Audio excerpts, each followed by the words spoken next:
How are y'all doing? It's Patrick for K's Honeybees, and today I'm over at the house and I want to talk about pollinator gardens a little bit.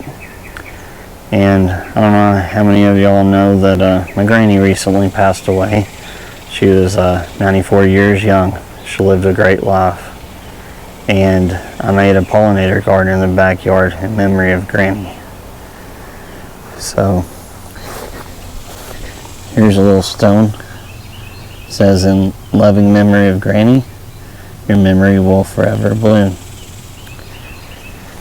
At Granny's house, she always had beautiful flowers around her house, and so one way of you put a pollinator garden, put a little rock and do it in memory of a loved one, because we all know they're looking down from heaven, and we want something beautiful for them to see.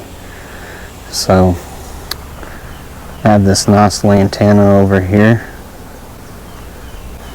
That's yellow lantana. Then I have a white lantana. Then I have a verbena. Got some beautiful flowers on it.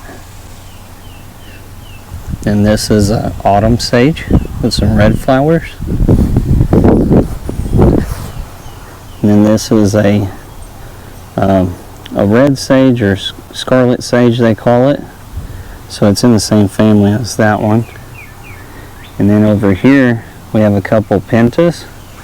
This is more of a violet, and then more of a red. So these are more of I think they're perennials. I know the rest of these over here, they're perennials also.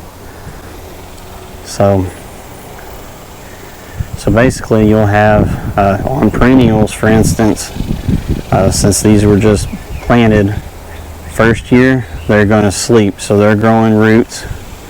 Second year, when they come back, they're going to creep.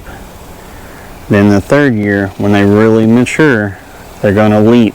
Okay, so remember that about your perennials. They'll take a little bit of time to mature, but they'll definitely show off a pretty good garden.